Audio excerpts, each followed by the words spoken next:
Just come inside the house, please."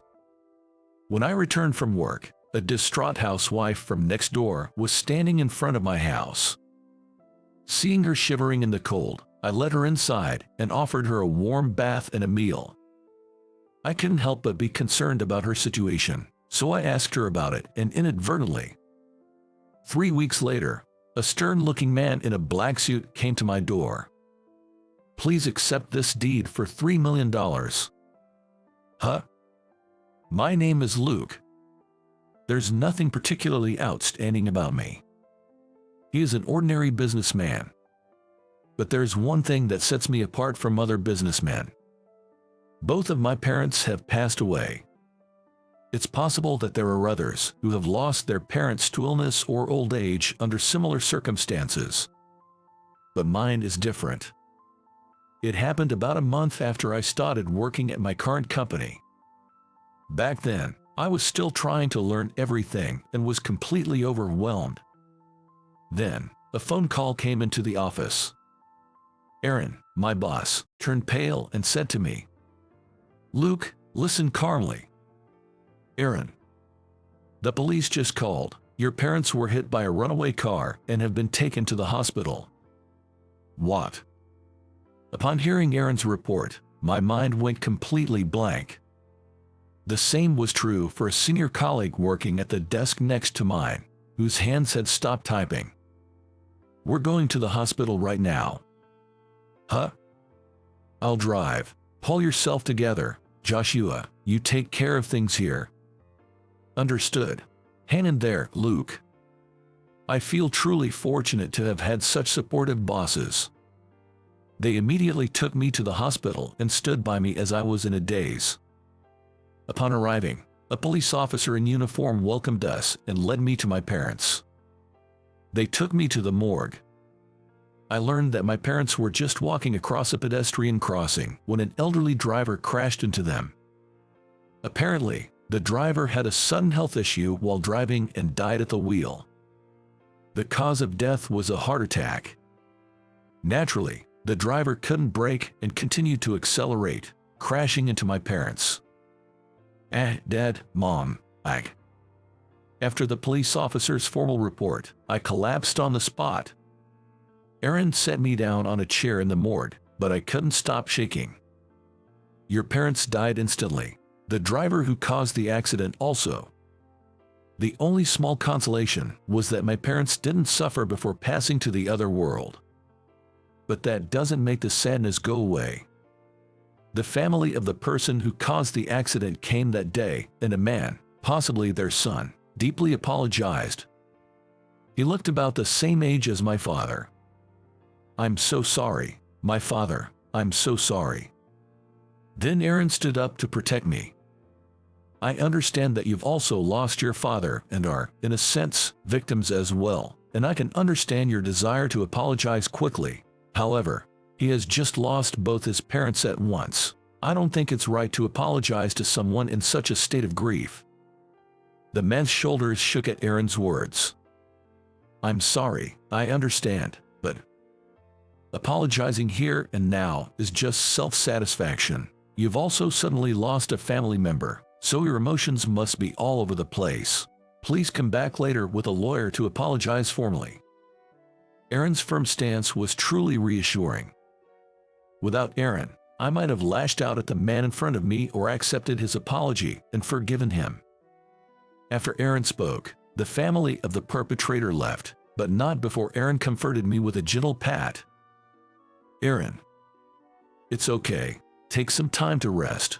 The company will take care of everything else, okay?' 'Yes.' Aaron's words brought tears to my eyes again. The company really took care of everything afterwards. They received compensation from the family of the perpetrator and arranged for a formal apology with a lawyer present.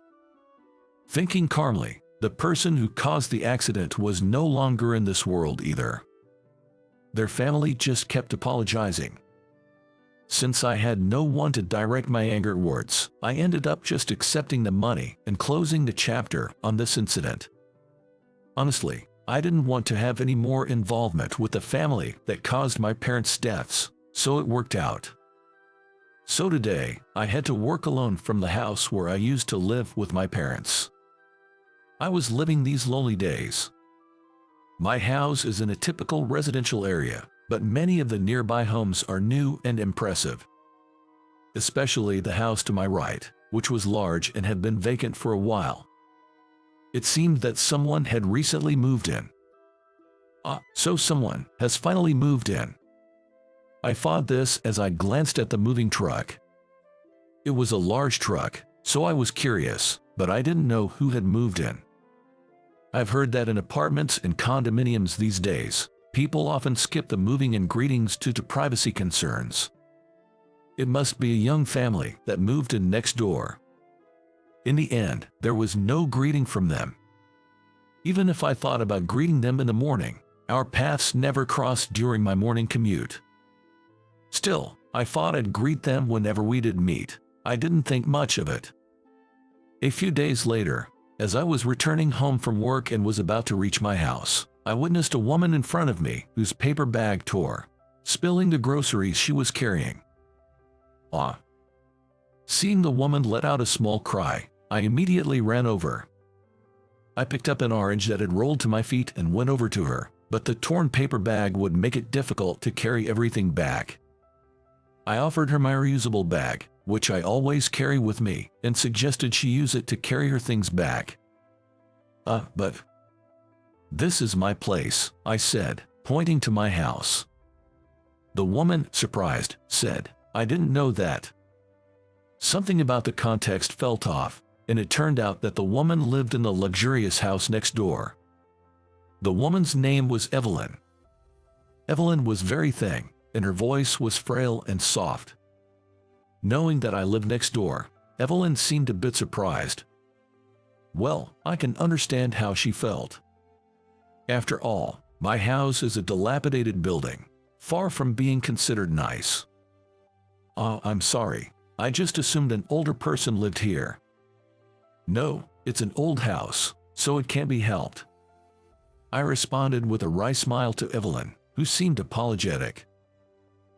I'm sorry for not greeting you earlier. My husband thinks that moving and greetings are unnecessary nowadays. I see, that's the trend these days. Many people think that it's unnecessary to interact with neighbors. I'll return this bag to you soon, so please wait a moment, Evelyn said, rushing back to her house. Saying that, Evelyn hurried back to her house. I watched her leave and waited a bit, and then Evelyn came back holding something in her hands. A neatly folded reusable bag and beautifully wrapped cookies. I'm quite confident in my baking, so here you go. Inside the adorable wrapping were cookies that looked good enough to be sold in stores. The simple, bite-sized round cookies had the homemade appearance of something made with children at home. Thank you. Did you make these with your kids? No, I don't have children. It's just my husband and me. I see. Yes, even though I'm the one who ends up eating them, I find both making and eating sweets enjoyable. Evelyn said with a gentle smile, clearly loving the process of baking. However, the fact that she was the only one eating them suggested her husband didn't partake in her baked goods. I'll gladly accept. With that, I politely unwrapped a cookie and tasted it right there. It was vanilla-flavored, crumbling deliciously in my mouth. It was genuinely tasty, no flattery intended. So delicious. It's been a while since I've had cookies this good. Your love for baking really comes through. I shared my thoughts, including my gratitude. Evelyn probably hadn't expected me to unwrap and eat them right on the spot. After looking at me with surprise, she thanked me with a beaming smile. Thank you so much. That was the beginning. We didn't exchange contact information, but we started greeting each other more frequently. Sometimes, after I got home from work and turned on the lights, the doorbell would ring a few minutes later. Our old doorbell would make a ping sound when pressed and a pong sound when released. When I went to the door, Evelyn would be there, bringing me sweets. At first, I thought about refusing, After all, she was a married woman, and it wasn't exactly commendable behavior. But it was clear her actions were driven by a desire to have someone enjoy her baking. From our conversations, I learned that her husband Brandon was wholly devoted to his work, and they rarely went out together. For such a young couple, with no children, it must be a dull existence. Maybe she's as lonely as I am. I couldn't help but notice Evelyn's loneliness. Unable to outright refuse, I began accepting her sweets and offering feedback. Yesterday's pastries had a great texture and went well with coffee. I liked them. Those crunchy treats are perfect for snacking. They're the right size to munch on while working, so I can't stop eating them. Such comments became routine. Evelyn would leave with a joyful smile. This went on for weeks. I knew this situation wasn't right. Evelyn was married. Yet, I was growing fond of her presence. Having lost my parents suddenly, my chilled heart was warming up. Just seeing Evelyn's smile brought sunlight into my winter night-like heart, turning it warm like a sunny spring day. I never visited her home. I just waited for her to bring sweets. Then one day, Evelyn stopped coming with her treats. She used to come almost every other day, if not daily. Did her husband find out? If a man finds out his wife is visiting a single man's home to bring him homemade sweets, it's natural for him to suspect something inappropriate. I'm innocent, but from her husband's perspective, it's understandable he wouldn't be at ease. It's going to get lonely again. Since Evelyn stopped coming, I've felt a loneliness similar to when my parents passed away. No, perhaps even greater than that time. I've been zoning out more at work, causing concern for Aaron and Joshua. Having no particular hobbies, I find no joy in anything I do. Gradually, my appetite has decreased, and even foods I used to enjoy feel like chewing sand, making it even harder for me to eat. I felt my strength waning, and even though I knew this wasn't good, I felt helpless to change anything. Feeling a creeping sense of despair about various things, I was heading home from work one day. My body felt heavy for a while now, and I knew I needed to snap out of it, but I just couldn't find the motivation. As I looked up with that thought, I saw a figure in front of my house. The swaying shadow almost looked like a ghost. Huh? Of course, the figure wasn't a ghost, but its hair was unkempt. Not even sandals, let alone shoes, were on the feet. But there was no mistaking that the figure was Evelyn. Startled, I immediately rushed over to her. Evelyn. Up close, it was evident. Evelyn's clothes were filthy, and she wasn't even wearing a jacket. The current season is winter. Evelyn was completely frozen. When Evelyn, who had been hugging her arms, clung to me, I knew what I had to do. Evelyn, please come inside. I'm sorry. Her response was so faint, it was clear she was at her limit. I gently assured her inside the house. I quickly lit the kerosene stove, set a kettle on top, and made some warm cocoa for Evelyn. Here you go. In the bride room, it was evident how terribly dirty Evelyn was. Moreover, being barefoot made her feet look chillingly cold. What happened to you? I'm sorry. I'm not blaming you. Why were you outside in such light clothing this season? The truth is, my husband kicked me out of the house. What? Evelyn began to sob as she explained her situation. She had been kicked out by her husband 3 days ago. In this cold weather, being thrown out with just light clothing was unthinkable.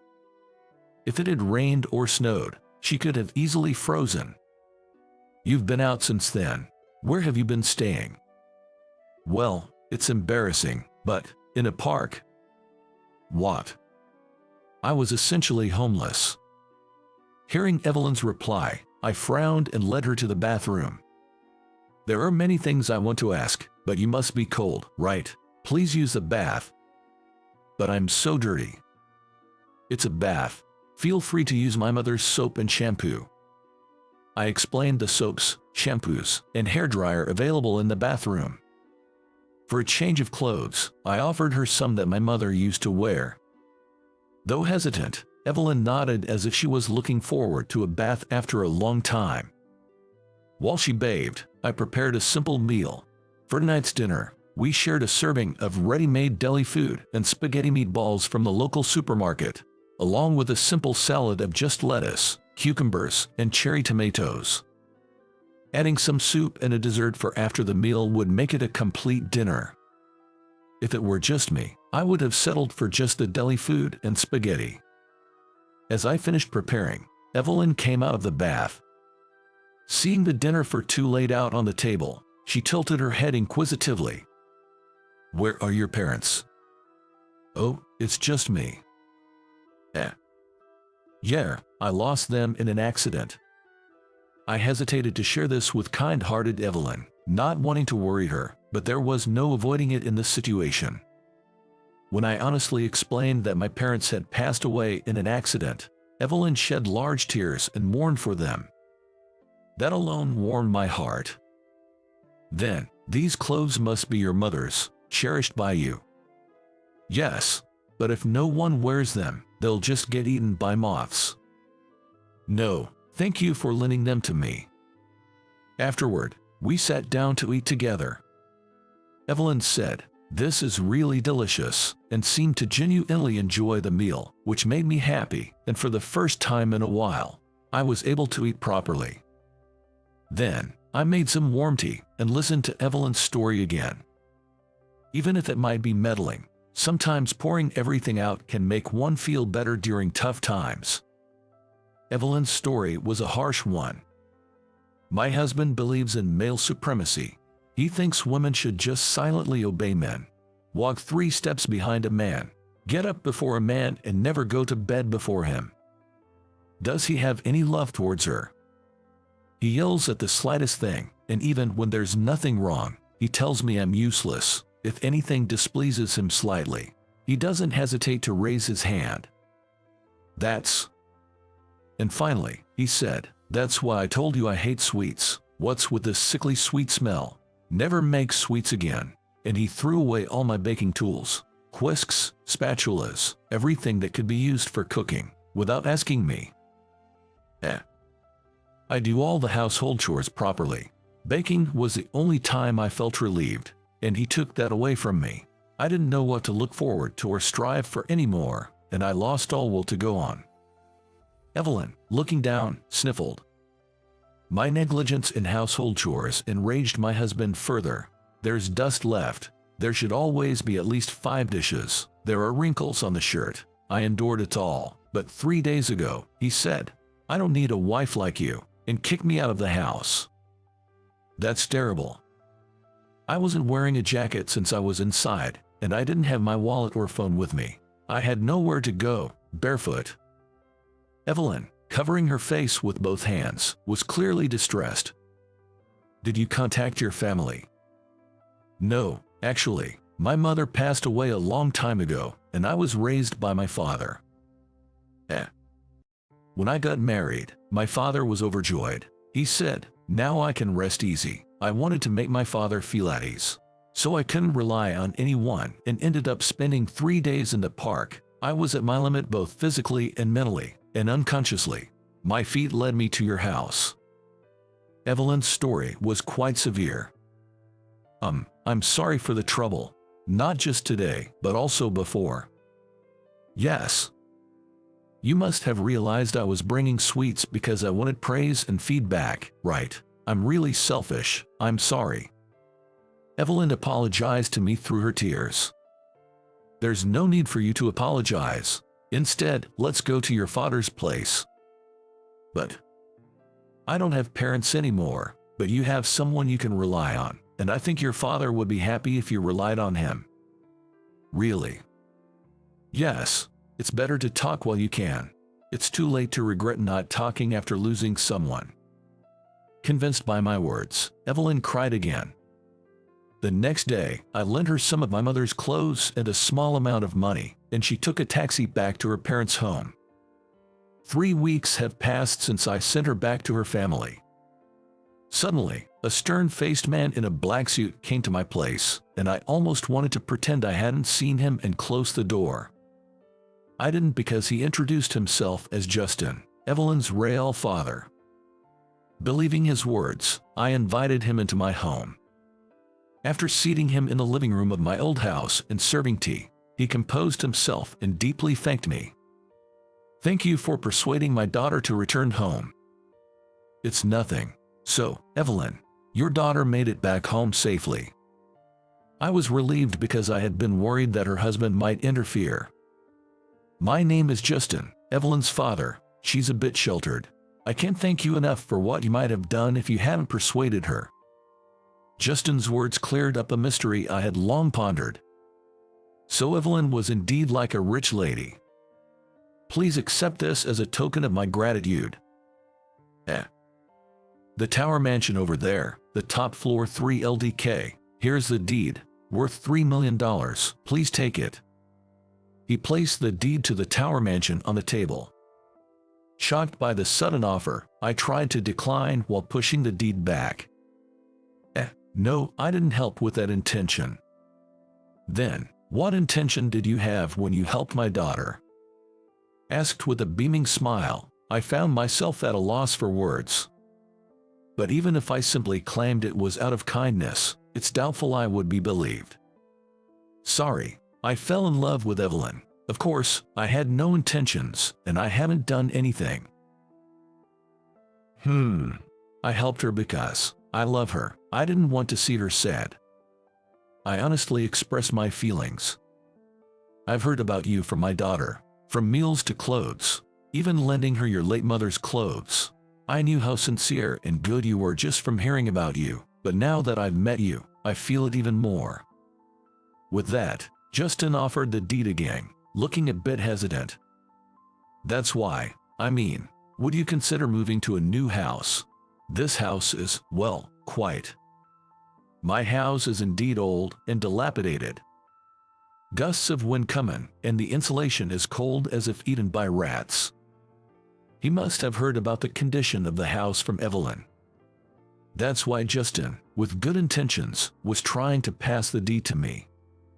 "This house is filled with precious memories of my parents who are no longer here. I want to stay here forever. I'm sorry. I appreciate your concern." When I sincerely expressed my regret, Justin shook his head gently. "No, you truly are a kind person. Please take good care of my daughter." He said that. Not fully understanding his true intentions, I was puzzled. But then, through Justin, I was able to get in touch with Evelyn again, and we were reunited. I was invited to Evelyn's family home on my next day off and treated to her homemade sweets. I fought so many times. Evelyn's sweets have a gentle taste. I was able to divorce him after that. Really? Yes, apparently, he was terrible at work too, being oppressive towards his colleagues, and he was about to be fired.